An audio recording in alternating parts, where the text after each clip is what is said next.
He was making this particular speech at a Teachers' Day event when he said that the founders of other religions are known and from where they came, but who founded Hinduism is the question that he posed to that audience. This has become a huge controversy in Karnataka, and at the same time, the BJP has in fact slammed him for his statements. We have BJP leader Ashwath Narayanan in fact condemning the statement that was made by Parameshwara. Parameshwara is a prominent Congress leader.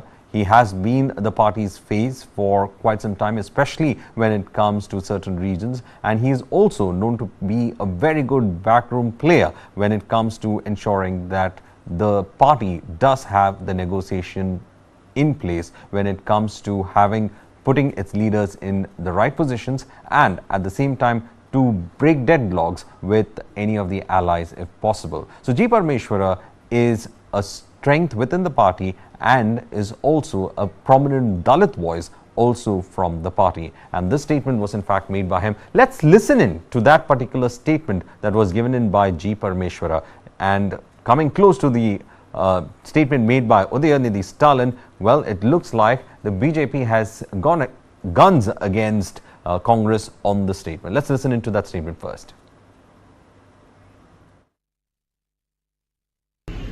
ಬಡತನದಿಂದ ಬಂದರು ಇಡೀ ವಿಶ್ವ ಗಮನಿಸುವಂತ ಒಬ್ಬ engineer ಆದ್ರು ಅಂತ ಹೇಳಿದ್ರೆ ನಾವು ಜ್ಞಾಪಿಸ್ಕೊಳ್ತೀವಿ. ಅದೇ ಪ್ರಕಾರ ರಾಧಾಕೃಷ್ಣನ್ ಅವರು ಬಡ ಕುಟುಂಬದಿಂದ ಬಂದಂತವರು ಏನನ್ನ ಸಾಧನೆ ಮಾಡಿದ್ರು ಅಂತ ಹೇಳಿ ಅವರ ಜೀವನವನ್ನ ನಾವು ನೆನೆಸ್ಕೋಬೇಕು. ಪ್ರಪಂಚದ ಇತಿಹಾಸದಲ್ಲಿ ಅನೇಕ ಧರ್ಮಗಳು ಹುಟ್ಟುಕೊಂಡಿದ್ದಾವೆ.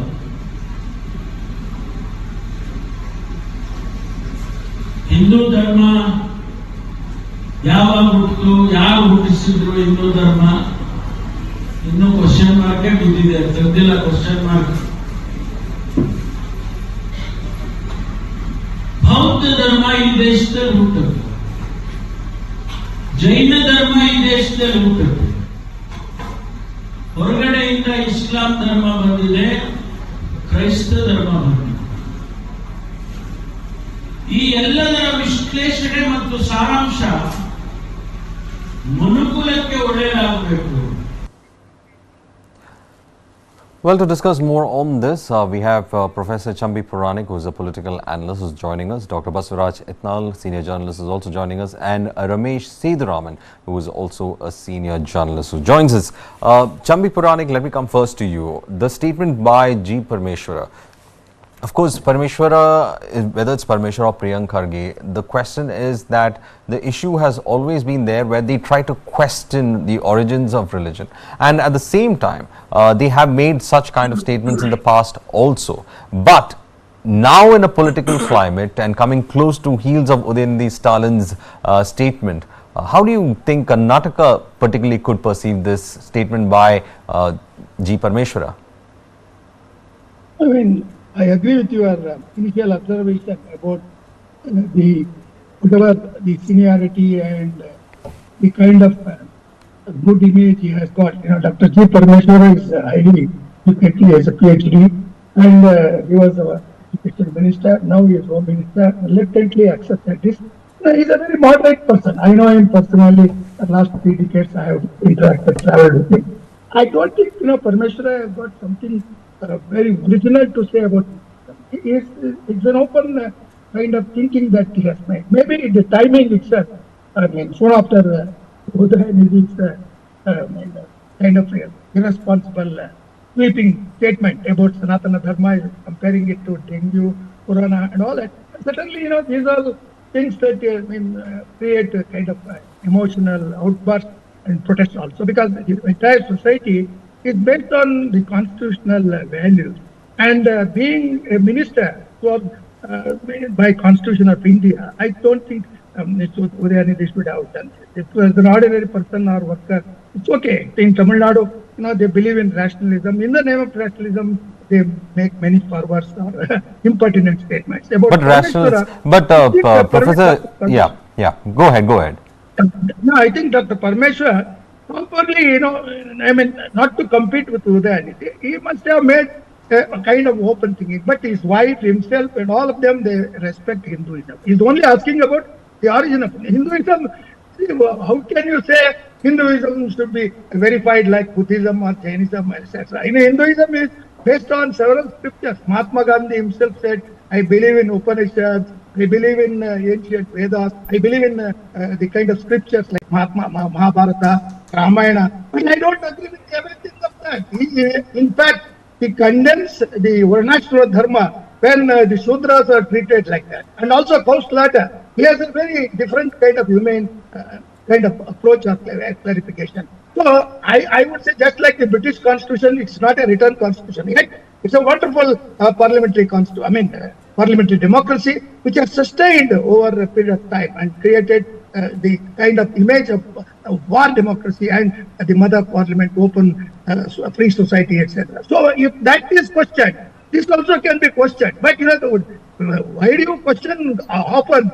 There is no final word. Hinduism is an evolving and growing kind Mr. of way of life. Mr. Chambi Puranik, one particular Professor Chambi Puranik, when you say this, for me, what strikes down is that in the South, the politicians especially have taken stances, as religion, anti-religion, because it seems that in the South there has been much more progressive movements that have been anti-religious, and because of that the space for a debate is always given, or the space for, a questioning is always given in the South. So that is why probably Parameshwara's remark is not creating that kind of a furor that would have, it's there in, the north of the country. Or even when Udayanidhi Stalin's remarks has not created the furor as much as in the South as it's created in the north of the country. So is it a peculiarity of the South? Because you see, when we go to Lingayitism, Lingayites, in fact, though associated with Hinduism to a large extent, do say that they are autonomous and they are away. Some people have been asking for an independent religious status also, but they are all iconoclast movements. They have all tried to be reform movements within the system. So they do question. That is the factor. So Parameshwara, coming from his background, has always questioned certain aspects of it. So, but now in a politically charged kind of a situation, do these statements actually augur well? Well, from the point of view of his own political party, Congress, I think, it will contradict Congress in many ways, because Congress has never said that they are against Hinduism, including Rahul Gandhi and many of the strong leaders, tall leaders. They all believe in Hinduism only. They believe in Hinduism doesn't mean it's merely not ideal worship, but it is beyond that. It's a kind of search for truth, search for eternal values, So that kind of thing. I think Dr. Parameshwara also, being a politician, perhaps he must have thought that let me make an open thinking like that. That too on the day of Teachers' Day. I think he has made the statement, but he is not an aggressive, a kind of staunch opponent of Hinduism like the Dravidian movement in Yes. Tamil Nadu. Well, Kerala, it's not there, but still Hinduism is not disregarded. All that they believe is for the workers' welfare and the poor people, the socialism, communism, etc. So the ideological, whatever interventions that have been there in the South, they also very clearly mention that they are not against the very concept of Sanatana Dharma or Hinduism in a humanistic sense. And there are certain, practices which are above, including Sati Paddhati and all that has been reformed over a period of centuries. So therefore, I agree with you. There is a political kind of, intention, in order to be not in the news. Parameshwara doesn't require that kind of popularity through news and such false or whatever, controversial. I mean, he's already an established leader. You don't require that extra, mileage from this controversy if he had. He has made it. Perhaps it must have been provoked by Udayanidhi's outburst, saying that I am here as a moderate Hindu. I question about my origin of the religion which our people believe. But I don't think he has said I am not a Hindu. No, nobody can say that they oppose Hinduism. So therefore, I give him some kind of credit for being very moderate and modest in his approach. But when you go and personally talk to him and interact with him, including his wife, who is an ardent Hindu believer, and rituals and all that they are followed in their house, I think there is a kind of political undertone or a kind of message that he wants to give, that in Karnataka we have a different way of looking at, But we don't totally say that Hinduism is irrelevant in this country, because Congress party itself, I think, is not against Hinduism. Congress believes in different kinds of appeasement and other things that are there. So just like Bible or Quran, if you say, you please produce the origin, the date of birth of Hinduism, I think it will be foolish or very it's not a codified religion. I don't think so. Hinduism is a codified religion in that sense, that compared to others. Well, it is not. We have Basavaraj Itnal who's joining us. Basavaraj Itnal, you raised your finger. I think you wanted to respond to something. So then after that, I'll go to the question that I have. I think it's Professor, the point is, can you hear me? Yeah. I can hear you, Basavaraj. I was listening to the professor about this Hinduism and Sanatana Dharma and all those things. For so many years, this country, or generally the political establishment for that matter, has mixed up Hinduism, Sanatana Dharma, and Hindutva, everything. They are all totally different things. They are all totally different definitions.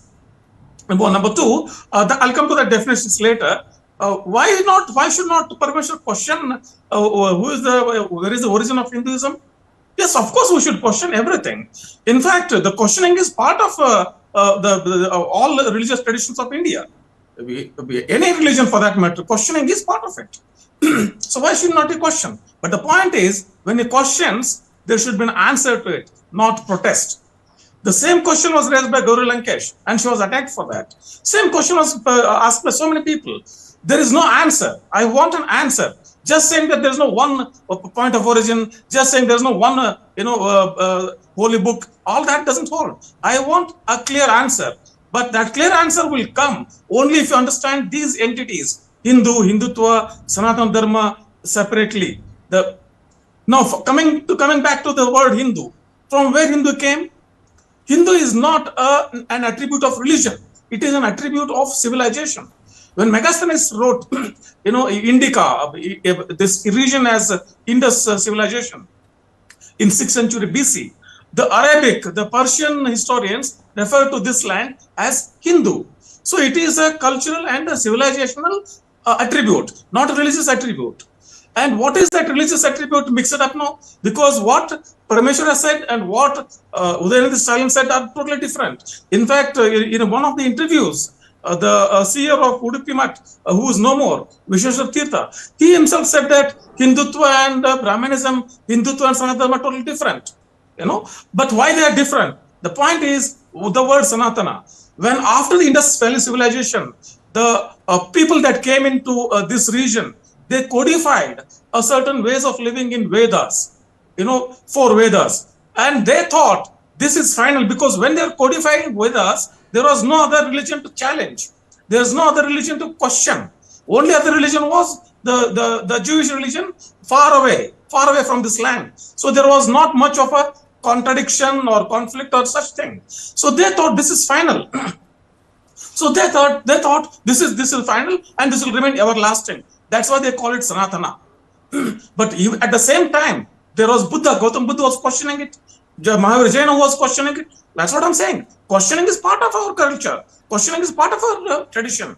And then there was Basavanna. There is Sikh religion. So these are various questioning traditions. So why shouldn't we question? But this is, not Sanatana Dharma. Whatever they're calling us Sanatana, it's no more Sanatana. Sanatana, the very word means everlasting, ever fresh, ever new. It is no more new. It is gone. It is too old. So we need to redefine things. That's exactly why probably in a stronger word, Udayanidhi Stalin was saying, in a different context, what Parameshwara is asking is, please tell me, if you are calling it Hinduism as a religion, who codified it? Where is the text? If you are referring to Vedas, if you are referring to Upanishads, they are not part of Hinduism. They are part of Sanatana Dharma. Sanatana Dharma is different. Hinduism is different. Hindu culture is different. They want to mix up all these things because these are very, very difficult and complex notions to understand by the general public. They simply want to hype up the emotions. Who wants to do that? This Hinduist politics has been happening for the last 50 years in this country. And who is the beneficiary? So if not Congress, if not Parameshwara, who is going to raise these questions? If there is a political party which is benefiting from this kind of emotional and sentimental politics, vis-a-vis developmental lag, then who is supposed to raise the questions? Well, in fact, let me also get they will in. raise the questions. Right. Let me also get Ramesh Sethuraman, who's also a senior journalist. Ramesh, you see that two politicians from the south have made these statements one after the other. How do you in fact see? Is it because in the south it's understood totally different from the way it is understood in the north when it comes to questioning religion? I mean, there is that capacity to question religion in the south, while it is considered to be too sacrosanct in the north for even questions to be asked. Is it that kind of an understanding, or I'm just reading it too much, based on this Vindhya divide?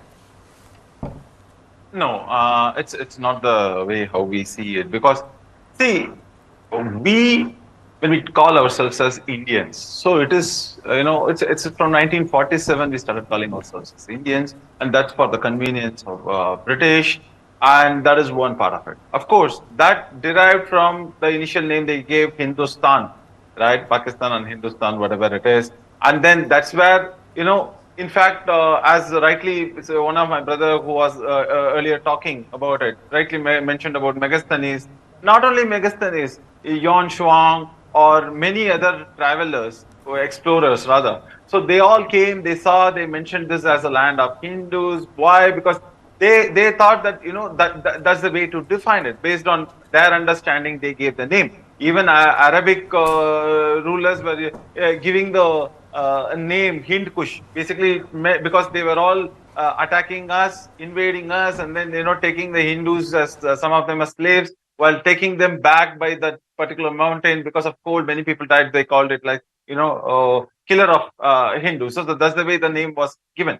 But having said that, the way Indus Valley civilization is what mainly behind all these things, the name, nomenclature, whatever it is. But one thing that we need to realize is Mr. Parameshwara asked about when was it born and all these things. Yes, very much they can. He has all the right to ask this question. In fact, in Hinduism, what we say is ultimately you end up in asking a question: Who am I? Right? That's starting from outer search to the search inside your soul. And then ultimately leading to the oneness with the supreme soul or whatever we talk about. So that is the kind of approach that as we call Sanatan Dharma, for which part of the name given because of the what do you call geographical area. So we call it Hinduism or whatever it is. But Bharat, as such, if you look at it, it is culture oriented. It has been existing for quite a long time, right? That name, because even from south to north, east to west, when you travel, you will see many practices being quite common. So that's what is dividing. And we have our own belief system. We believe in our gods. We are not like military religion, which says that you have to, pray so many times a day, or it doesn't say that, on a particular day you have to gather in a particular place alone. So I can go to my temple anytime, whenever I want. I can pray whenever I want, whichever the day I want. So it's all up to my convenience. And Hinduism is more like a religion of celebration. But when the minister Mr. Parameshwara, who has asked this question, maybe he's asking to himself to introspect and understand. If he doesn't have an understanding, probably he can go and study. In spite of him being an elderly person, maybe he should have also understood what kind of repercussions it would make when it comes out from his mouth. But as one of the senior person who spoke earlier, he was saying that, he's a nice person, he have a puja room. Sir, in their house, they have the puja room, they believe in it, but, they also abuse there are some politicians who abuse the religion purely because they want to do it for political gain, which we should be ashamed of, right? And then coming back to the point, this is also not serious, I would say, but the same way, right? Son of today's Chief Minister, Mr. M.K. Stalin, grandson of past Chief Minister M. Karnanidhi, Mr. Udayanidhi Stalin. He has made a statement where he said that, we will destroy Sanatana Dharma. We should destroy it like it's like malaria, dengue kind of a thing. What is sick about it? Because first and foremost thing, his mom and his own brother-in-law, they run from temple to temple for wellness of our CM. And we also wish him that, he should remain in good health, irrespective of ideological differences. But on the other side, the political agenda of the parent body that they have called Dravida Kazhagam, it has always been like since the British era, they acted like British stooges, or rather Christianity stooges, and constantly been attacking Hinduism. A classic example is they even they spoke ill of Sita Devi, and then they even garlanded Rama's picture with footwear.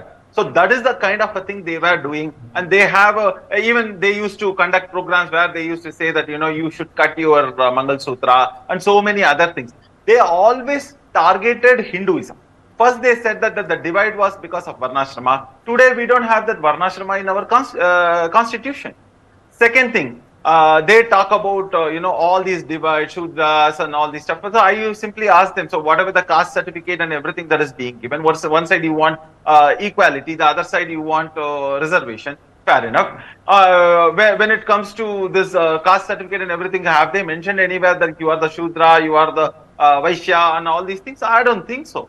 So that is also very clear. So these people are talking about something in the past, but trying to bring it relevant for the current era only for political gain. It's like talking about a mythical dragon or but see, it looks like there is an audience, isn't it, Sethuraman? There is a complete audience for it. I know. There is a vote bank. Right. See, for example, when we look at the history of social movements, from Kerala to Karnataka to even Tamil Nadu, there has been if you look at their ancient histories, I mean, most of them were highly casteist societies where people never walked on the same road. So, from the 19th century onwards, you had these huge social movements coming in, questioning these things, and then you have the current situation, the politics developing out of it, and some of them became atheists, of course. Some of them decided to become in the religion, but kind of a reformed kind of a movement that they went with. So there is a history of reformation that is there over here. Right now, when Parameshwara makes a question of asking whether the origins of a religion is, and I believe that every religion has to be questioned and then only proper understanding could be given. But when questions like this come in, one is, I was personally looking at, is there a north-south divide in this, of understanding this? Because in the south it looks like there is a space for it, while in the north there is no space for it. I think that is the thing that we are looking at. Basuraj, do you think there is a space when it comes to accommodating the question of being irreverent to a religion, while in the north it is not possible? Very clearly, Varghese. In fact, I forgot to make this point in my earlier comment. Look at, in fact, the political and religious and cultural tradition of this subcontinent. The entire politics, even through the independence struggle, has been in the terminology of Hindi and Hindu. Whether it's Mahatma Gandhi, Congress or others, it was only the terminology that was used, the Ram, Adarsh, Purushottam Ram, and all Hindi and Hindu iconography and terminology. Whereas even the name Bharat, if you come to it, if you come to that, even the name Bharat is named after Bharata Maharaj, who is the son of Dushyant. And that is way before Mahabharata times. And where Mahabharata happened? Around Haryana, Uttar Pradesh. Where Ramayana happened? Around Haryana, Uttar Pradesh. Where this Indus Valley terminology? Again, north. So south of Vindhya, so many things have happened here. There is a huge Chalukyan empire which ruled for a good half a millennium, 500-600 years. And there was a great Chola dynasty which was beyond Sri Lanka and Indonesia. This terminology is never inculcated, number one. Number two, the religious tradition of the South, we have lots of reformers here. We have Basavanna, we have Narayan Guru. We have lots of, Ramanuja, even in their own traditions. We are questioning people. Question for what? For the betterment of our understanding. We don't get stuck. The moment you say that don't question me, you're stuck there. The moment somebody asks what is Hinduism, and if I'm attacked, then you're stuck to that. Unless you refine, you don't invent new things. Even look at the economies of Hindu states. What has happened to them? Look at the economies of Dravidian states. So there's huge difference, both politically, culturally, even in economic terms. And this is coming to the fore now because of the move to amend the constitution and bring in the name of the country as Bharat or one nation, one election. All these things are efforts to bulldoze the entire state has won, entire country has won, which South may not find it so palatable. So there is definitely a North-South divide here. At this point, maybe it is an undercurrent, but today or tomorrow it will spill into the mainstream. Well, Chambi Puranik, do you think that is the undercurrent over here? Because what might not be tending to be a controversy in the South could make a big controversy in the North, especially now when you have charged Hindutva politics also at play, 2024 coming very close by. These statements become very useful tools for certain parties in the North, in fact, to highlight the fact that this is what the statements are all about. These parties, however, which, the leaders of these parties who made those statements will continue to hold their position in the South. So, in that way, I think the offense part of it, or the person feeling that offended about it, is mostly on a political level rather than on any side of a personal level or on a religious level. So, it's a political level at which the offense has been taken care of in that regard. Definitely, because all politicians now they are looking for this kind of opportunity to explain or justify or whatever the kind of predominance they have through their political ideology. They would like to definitely campaign or carry forward. But the greatness about South India, as Mr. Ethnal mentioned, I quite agree. We differ from North Indians, including the use of Hindi. Whenever the language Hindi is imposed, South for the first time, and Tamil Nadu will be the first state to oppose it also, and even the other parts of South India also people. I've seen Karnataka now opposing it. I've seen Karnataka opposing it. You see it on the metro, the Hindi signage has been removed completely. Questions being asked as to why you do not understand Kannada. I've seen that Kannada, in Karnataka it was not that kind of a situation at all. It's only recently it's emerged in Karnataka also. Yeah, Udayanidi's remark and Mr. Parameshwara's observations, they are totally different. Udayanidi's intention is to create this kind of divisive kind of political approach before the elections. They have been doing it every time. And as the journalist from Tamil Nadu mentioned, the way they have humiliated or disrespected Sri Ram and his idol, even from our younger days, we have seen, with the footwear and all that being put there. We were really aghast, because ultimately every society, including our constitution, always we speak for peaceful coexistence. We never think of a kind of violent or radical approach to eliminate, like the other ideologies which have come in the form of communism or Nazism or fascism and all that. So coming back to your point, that in South, definitely there is a different kind of perception about Hinduism. Hinduism in its liberal context, in its all-comprehensive approach, and also the way Mahatma Gandhi tried to clarify why he is a Sanatani. He has almost disregarded many of the cruel practices that Hinduism was following. So therefore, he considers himself as a learner, kind of a revelation for himself. So therefore, he says that I am so and so. So that kind of liberal approach to Hinduism is there. I think the very name Parameshwara itself is a Hindu name. That is the question that everybody is asking. You have a name like this, and then you tend to question and try to find out the origins of it. So for a lot of people, it's a big contradiction in their heads. How is it possible? No, Varghese, I will put it in this way, in a very lighter way. It should not be taken offensive. Mr. Puranik, before you say that, be careful. There are a lot of people who will take offense these days. That's why. So I'm also very careful with my words when we have a conversation. So you can think twice. It's all on you if you actually make those statements. No. I as a teacher, I have always enjoyed this responsibility and freedom.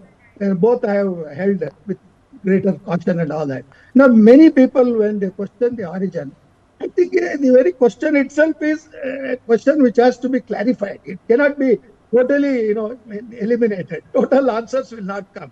Exactly. Ishwarappa has made a very stupid comment, saying that Parameshwara, do you remember who are your forefathers, like that? That is not the way.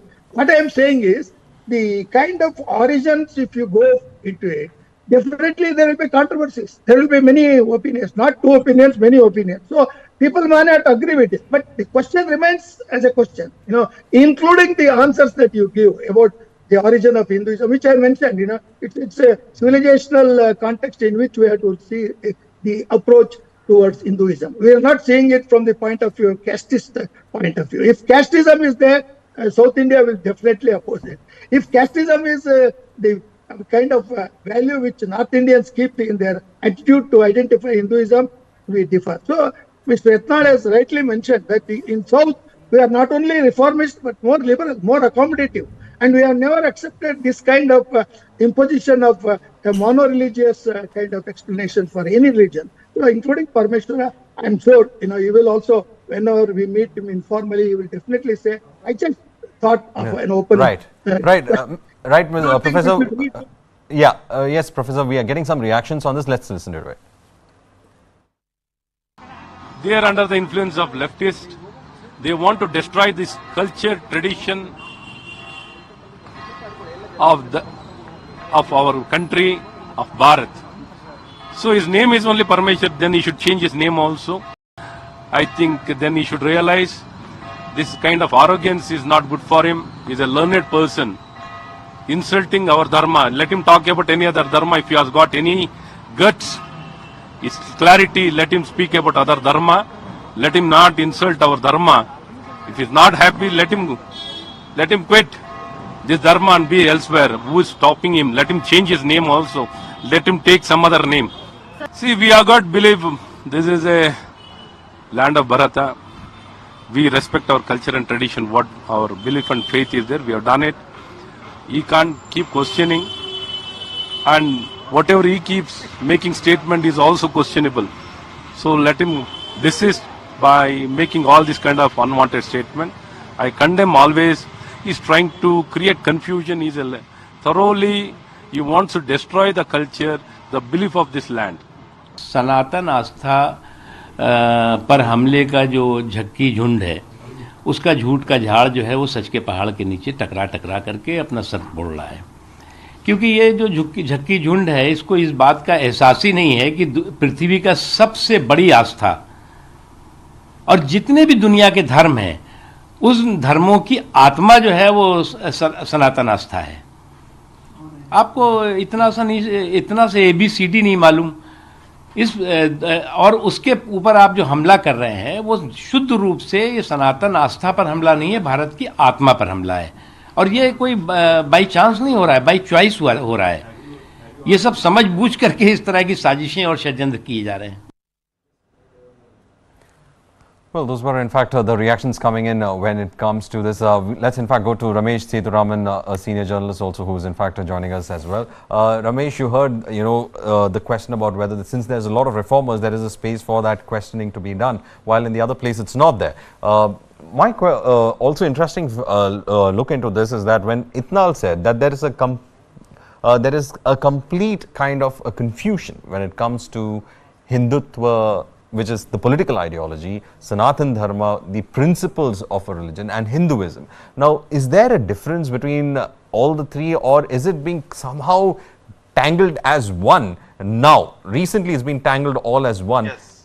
Is there actually a difference, or there is no difference?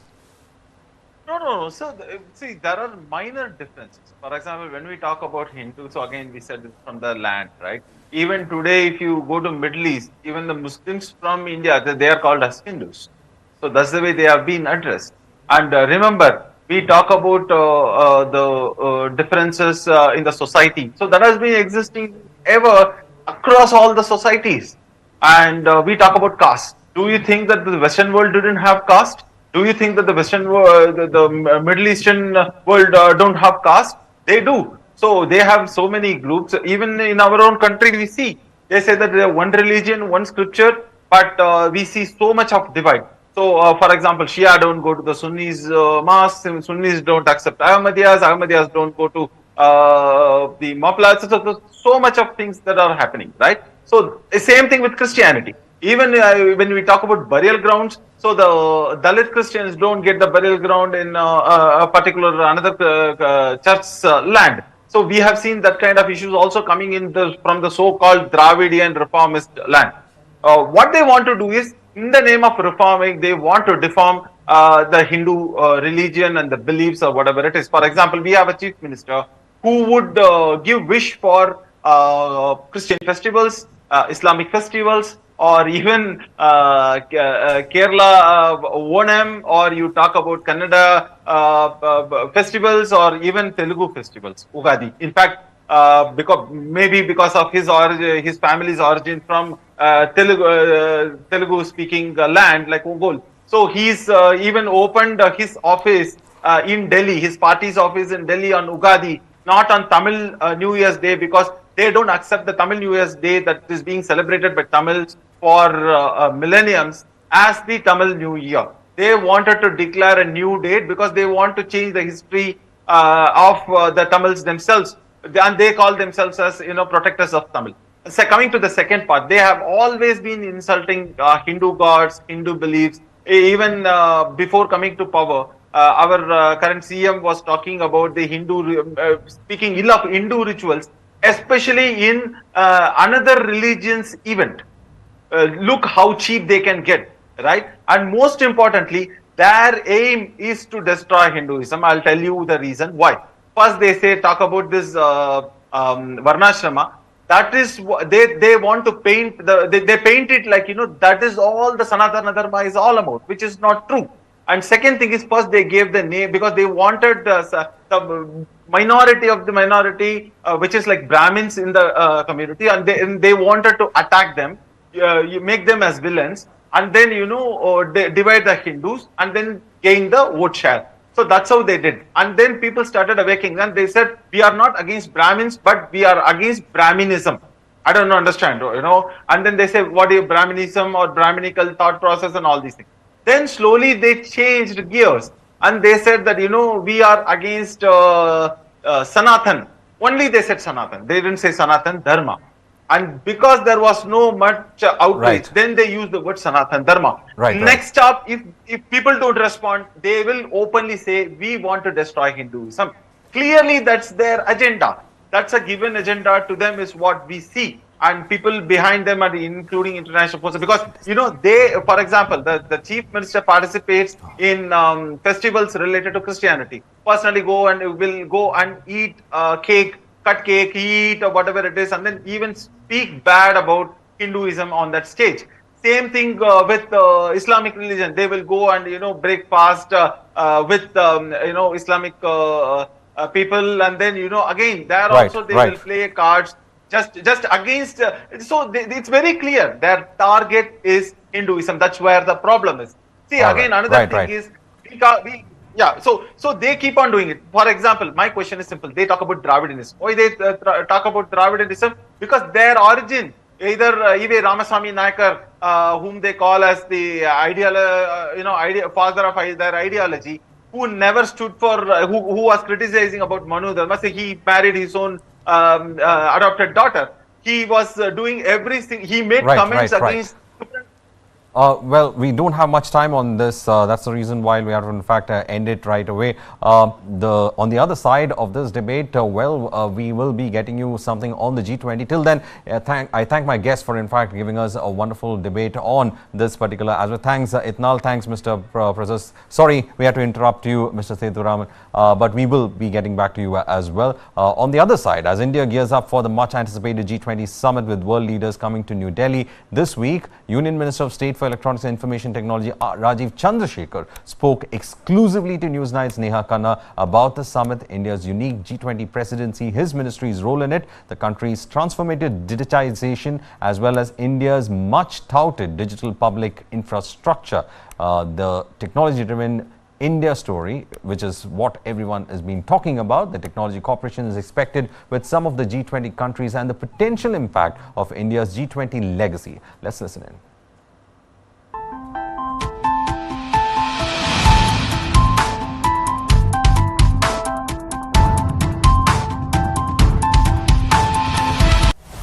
Gautam Adani, one of the richest men in the world, or a business honcho, accused of manipulating the market. Adani ji 609 number से दूसरे number तक कैसे पहुंचे? सिर्फ एक सवाल पूछा।